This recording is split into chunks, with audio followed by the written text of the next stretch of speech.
top les Brestois. Avec talent une bonne partie de la rencontre et courage en fin de partie, les Lensois ont mis fin à la série de Brest, qui restait sur 12 rencontres sans défaite.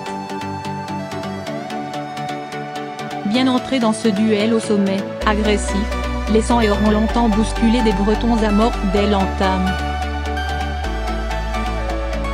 Ils ont ouvert le score grâce à Johan Court contre son camp sur un centre tendu de Gomis, 1-0, 24e. Juste avant la pause, Souleymane Diarra, sans opposition, a frappé sans élan et déposé le ballon dans la lucarne gauche de l'Arseneur, 2-0, 45e.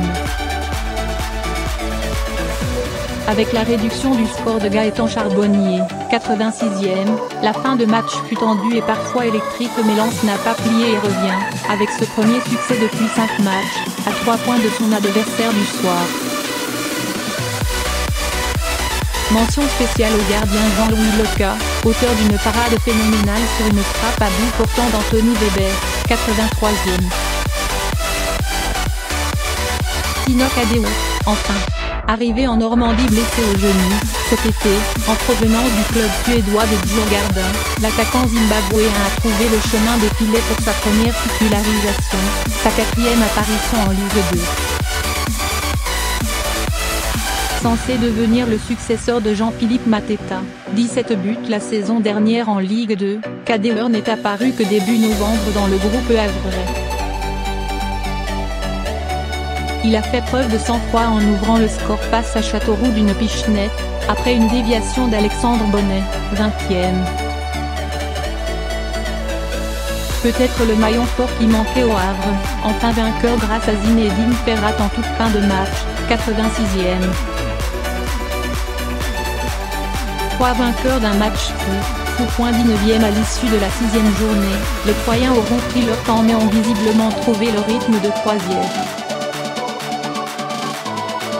Et les voilà dans le premier tiers au classement, 7e. Leur succès face à Orléans, 3-2, le 4e lors des 5 dernières journées, plus long et laborieux à se dessiner. Dominés en première période, les joueurs de Rui Almeida ont ouvert le score contre le cours du jeu sur un pénalty de Kevin Fortuné, 45e + 4, provoqué par Cédric Cambon, expulsé. Il en fallait plus pour impressionner les Orléanais, toujours aussi combatifs, qui ont égalisé par Avouni, 57e, et ont même pris l'avantage par Jordan Fell, 60e. Mais Martin Pereira, 67e, et Brian Pelé, 84e, ont profité des largesses et de la fatigue adverse pour donner la victoire à 3 sur le fil. Et au 6 points, Nancy est passé tout près d'enchaîner une 3e victoire d'affilée. Menant au score à l'AC Ajaccio, après un but de Dembélé, 45e, les Lorrains se sont fait rejoindre dans le temps additionnel sur une frappe de Coutadeur, 90e + 2. Point après avoir résisté une mi-temps, le Red Star a plié à Metz, 0-2, et s'enfonce, de plus en plus isolé à la dernière place au classement.